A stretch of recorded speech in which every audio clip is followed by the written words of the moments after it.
मित्रांनो नमस्कार. मी नवीन भिडे आणि आपल्या सर्वांचं स्वागत आहे आपल्या सिरीज मध्ये ज्याचं नाव आहे आरोग्य सोप्या भाषेमध्ये. ग्लुकोज हा फक्त हिमोग्लोबिनलाच का चिकटतो, इतर प्रथिनांना का नाही? हे जाणून घेण्या अगोदर जर तुम्हाला खात्री करून घ्यायची असेल की तुम्हाला डायबिटीस झालेला आहे की नाही, तर आमचा सल्ला तुम्हाला असा आहे की सर्वात आधी तुम्ही तुमच्या डॉक्टरांकडे जा. तिथे जाऊन तुम्ही तुमची योग्य प्रकारे रक्त तपासणी करून घ्या. जेव्हा तुम्ही ती रक्त तपासणी करून घ्याल, तेव्हा हे कन्फर्म होईल की तुम्हाला डायबिटीस झालेला आहे की नाही. मित्रांनो, डायबिटीसला आपण सायलेंट किलर असे म्हणतो, कारण की बरेच वेळा असं होतं की काहीही लक्षणं नसताना देखील आपल्याला डायबिटीस असू शकतो. तर आता आपण आपल्या मुख्य प्रश्नाकडे वळूया की ग्लुकोज हा फक्त हिमोग्लोबिनलाच का चिकटतो, इतर प्रथिनांना का नाही? इथे एक महत्वाची दुरुस्ती मी करून देतो की ग्लुकोज हा फक्त हिमोग्लोबिनला चिकटतो, इतर प्रथिनांना नाही. तर तसे नाहीये. तो हिमोग्लोबिन सोबतच इतर प्रथिनांना देखील चिकटतो. पण हिमोग्लोबिनला ग्लुकोज चिकटण्याची जी प्रक्रिया आहे, ती आपल्याला HbA1c मोजण्यासाठी खूप उपयोगी पडते. अगदी सोप्या भाषेमध्ये आपण समजून घेऊया की ग्लुकोज हिमोग्लोबिनला कसा चिकटतो ते. ग्लुकोज हिमोग्लोबिनला कसा चिकटतो? मित्रांनो, जेव्हा आपण कार्बोहायड्रेट्सचे सेवन करतो, तेव्हा आपले शरीर त्या कार्बोहायड्रेट्सचे ग्लुकोजमध्ये रूपांतरण करते. आता आपल्या रक्तामध्ये हे ग्लुकोजचे छोटे छोटे कण फिरत राहतात आणि त्याच रक्तामध्ये हिमोग्लोबिन देखील असते. ग्लुकोज हा खूप छोटा आणि प्रतिक्रियाशील रेणू आहे. तो हिमोग्लोबिनच्या काही विशिष्ट भागाशी आपोआप रासायनिक पद्धतीने जोडला जातो. त्यासाठी शरीराला इन्सुलिन किंवा एखाद्या एन्झाईमची गरज नसते. ह्या प्रक्रियेला ग्लायकेशन असे म्हणतात.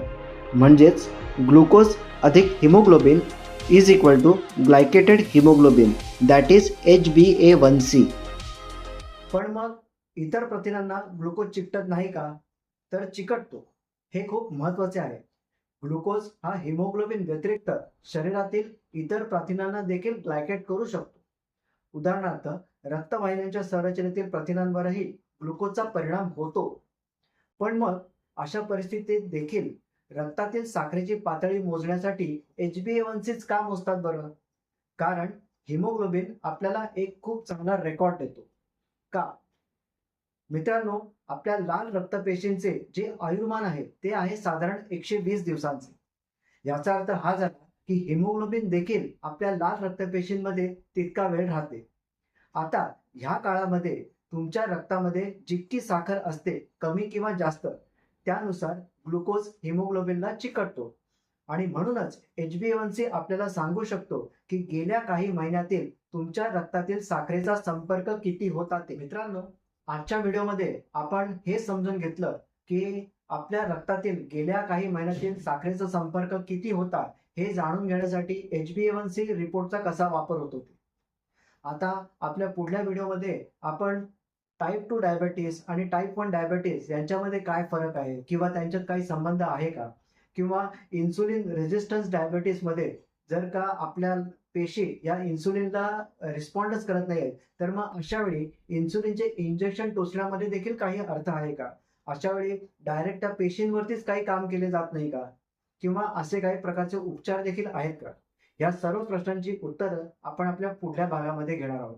तोपर्यंत तुम्ही फिट राहा, आनंदी राहा आणि व्हिडिओ आवडला असल्यास व्हिडिओला नक्की लाईक आणि शेअर करा आणि चॅनलवरती नवीन असाल तर चॅनलला सबस्क्राईब देखील करा.